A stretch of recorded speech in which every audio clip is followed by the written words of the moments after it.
Halo, di video ini aku akan membahas prosesku membuat portofolio. Perkenalkan, namaku Aan, aku Flutter developer yang antusias belajar terkait produk. Oke, apa yang kita bahas di playlist ini? Kesalahanku dulu saat mengembangkan aplikasi.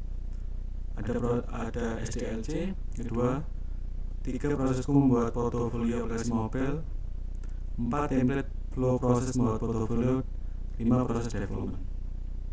Oke, nomor 1, kesalahanku dulu saat mengembangkan aplikasi.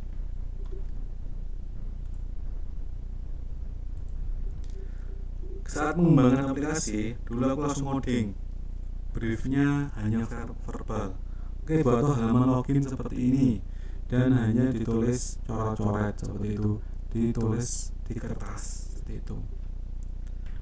Dampaknya apa? Minusnya adalah sering berubah-ubah dan tidak kesesuaian harapan. Tapi ada tetap positifnya adalah cepat.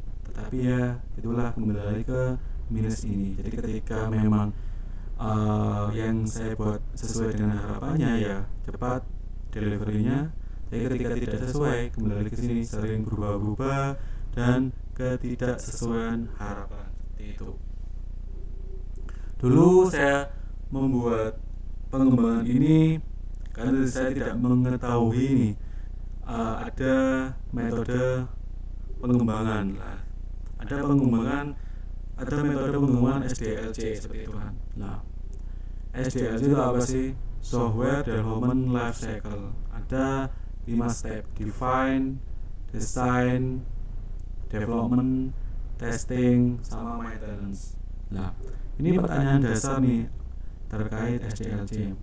Apa sih tujuan SDLC dan kenapa harus melakukan SDLC? Nah, kita akan bahas satu persatu dulu.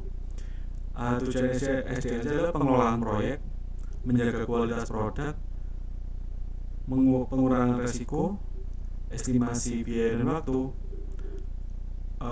pengembangan berkelanjutan, sama berkolaborasi tim seperti itu. Lah, kenapa harus dilakukan SDLC itu kan?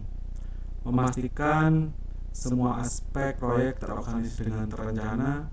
Kedua, meningkatkan kualitas software melalui proses terukur. 3, mengidentifikasi dan mengurangi resiko ya. Jadi ketika kita sudah melalui SDLC ini, nanti kita akan ada proses menentukan resiko gitu. Lalu menentukan timeline, memastikan produk akhir sesuai dengan kebutuhan pengguna, memfasilitasi perbaikan dan pemeliharaan perangkat lunak setelah rilis seperti itu. Apa sih pengerjaannya seperti itu kan? Nah, ada beberapa pekerjaan nih yang saya ambil poinnya. Di define ini adalah mengidentifikasi kebutuhan bisnis dan ada menyusun user story seperti itu.